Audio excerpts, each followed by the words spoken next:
wonderful YouTube subscribers. Thank you for choosing my channel today to spend your time. I know it's precious. Well, today I'm going to take you on a new adventure. So if you've ever wanted to work in a pharmacy and you haven't just gone about doing it yet, or maybe you just completed a pharmacy program with a university such as Penn Foster Career College like I did, maybe you have medication knowledge and you've been thinking, gee, is a pharmacy in a retail world ideal for me? What I'm going to do is I'm going to walk you through the steps of what you have to do when you're working your typical day in the retail pharmacy. If you work or are interested in doing a hospital-based pharmacy, this really isn't the most ideal series to be watching that I'll be giving you because my experience comes from a retail, not hospital. Huge difference. Okay, so the retail pharmacy, the way it's set up, you have your cash register area, you have your drop-off window, you have your consult window, or AKA also known as consult door. You might even have your outside of the pharmacy clinical area set up for giving immunizations, for instance. So these areas you have to know how to navigate when you're a pharmacy technician or when you're a pharmacist, or even if you're a pharmacy technician intern, you're learning the program. So I'm going to go over the different areas of the pharmacy and retail world that you have to become familiar with. Make it short and sweet. I like keeping these videos really brief. Okay, so there are rules in a pharmacy.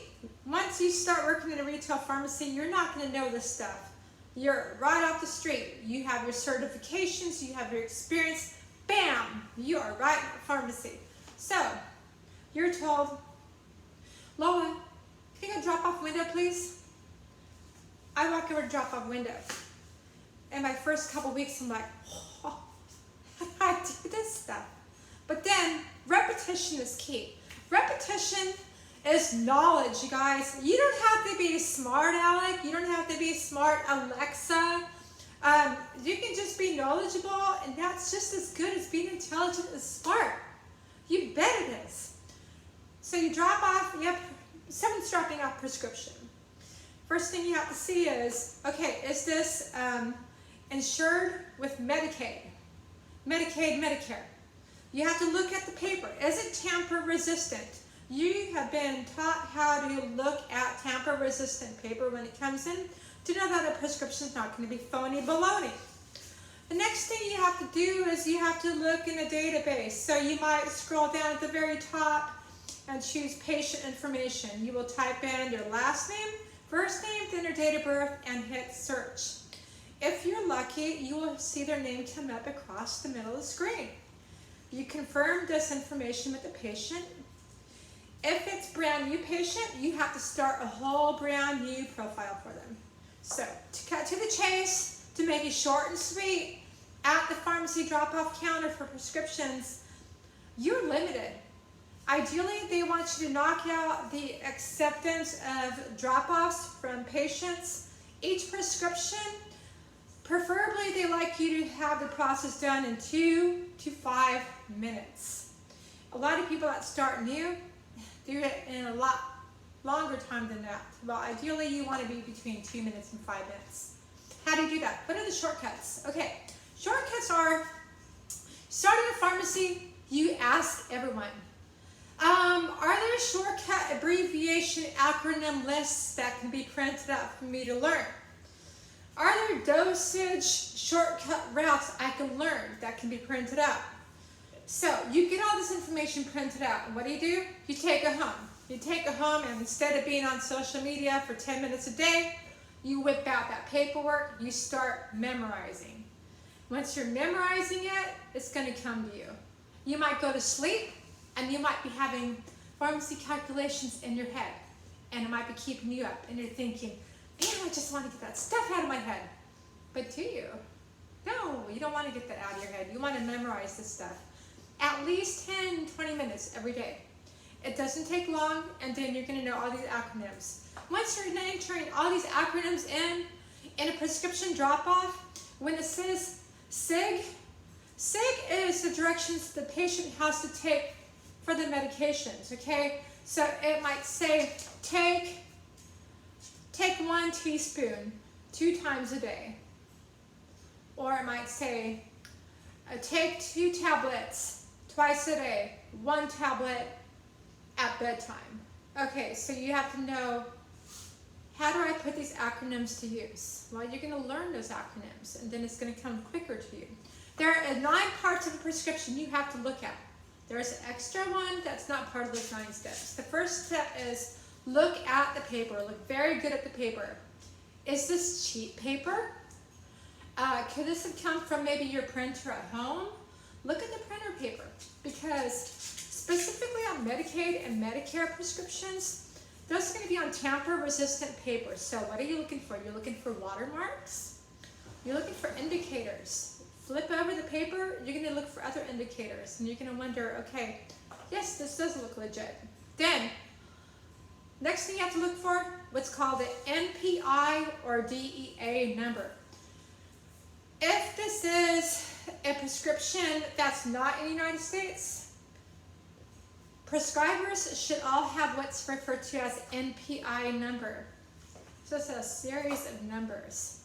At the bottom of the prescription, when you're doing it on a computer, it's going to ask you, enter the DEA, the name, or the NPI for the prescriber.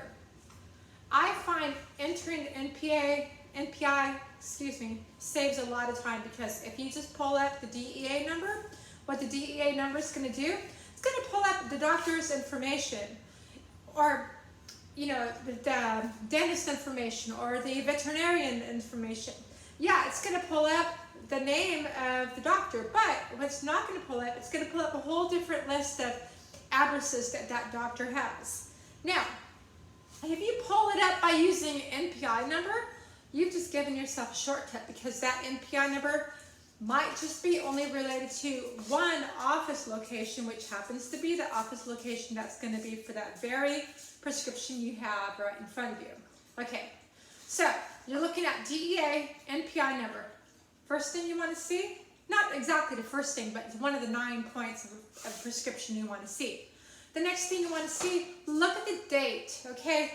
Some of these prescriptions expire within 6 months. If you have not filled a prescription and maybe you left the prescription in your glove compartment in your car. Okay, look at the time frame, because most of the time these will expire after 6 months. Check and see, okay, patient's name on this prescription doesn't make sense. Look at the birthday. Ask the CVID. And always ask the person dropping off the prescription, are you the patient? Are you speaking on behalf of the patient? It's very important, because what you have to get at the time, you have to get the patient's date of birth. You have to get a valid address for them. They cannot leave the drop-off window for prescription until you have processed the whole prescription, because what happens if you don't? If you just say, okay, see you in 15 minutes. That could be a huge red flag, because red flags that will happen, insurance might say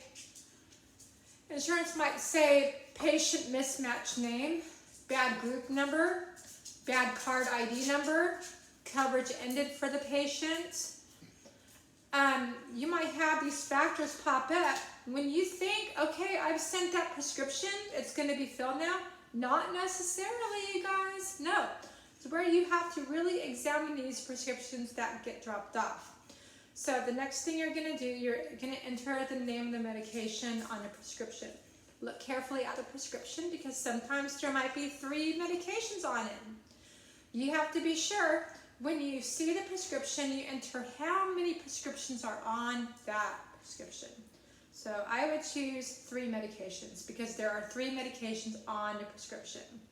So what that does is, once you process the first prescription, you submit, and then bam, next prescription pops up. You do the second one, bam, do the third one.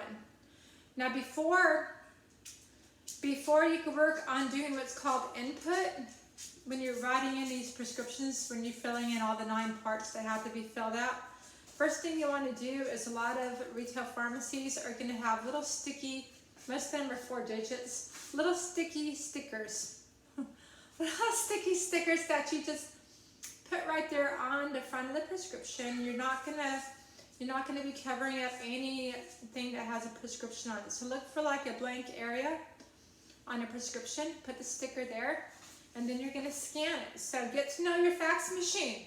You're gonna be sending faxes to doctors. You're gonna be using an inbox, an outbox. You have to take the time to know how to scan and fax things, okay? Once you've got those prescriptions that have been submitted, then what happens is it goes through a process called 4-point. 4-point, the pharmacy in charge, the pharmacist takes a look at it, decides, okay, let me look at all these 9 points. Did the pharmacy technician nail it? Good. Or did they not? Or they might say, oh, okay, I'm sending it back to you. They may not always tell you if they're sending the prescription back to you from 4-point. So what you want to do, you want to go back to the computer about 3 minutes after you submit the prescriptions through input. You want to go back to it. You want to look at the patient's name, last name, first name, and then you want to see, okay, what does it look like? Does it say it's been sent back to input? Does it say it's in fill? You want to say that it's in fill because that means you were successful. Good job, you guys. You were successful. Okay, so that's how you fill a prescription. Patient comes back in to pick it up. Now, if I do not go back to the computer to check the process to see what's going on with that prescription, say time lapses and I'm filling Mr. Smith's prescription, and then I have Mr. Grinstead walks up to the register and says, oh, is my prescription ready yet? And then the cashier says, no, it's not. Well, why? And then they call and you ask, what happened to Mr. Grinstead's prescription? And you assume that it's already gone to filling when it did not because something happened. It's in resolution. Something was not clear. You're not always going to have pharmacy staff communicating with you frequently about other patients. Everyone has their jobs to do. It is your responsibility as the pharmacy technician to really keep on top of it all. Know your patients. If you were helping a patient drop off, that patient is yours. You know, you own everything you have to do with all those responsibilities. You have to back your badge as a certified pharmacy technician. Pharmacy technician, you're always thinking. Your brain is never resting, and it's a great, rewarding career.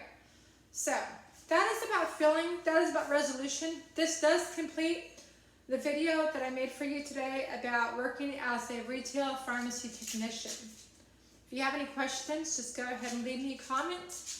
It's great to work with you. It's great to inspire you to keep coming back and watching my other, not exactly lectures, but my other informational series on working as a retail pharmacy technician. Hope to see you guys soon. Thank you very much. And if you'd like to know this video in Spanish, please reach out to me. I could also provide it to you in Spanish. So thank you, and be safe and be healthy. Bye.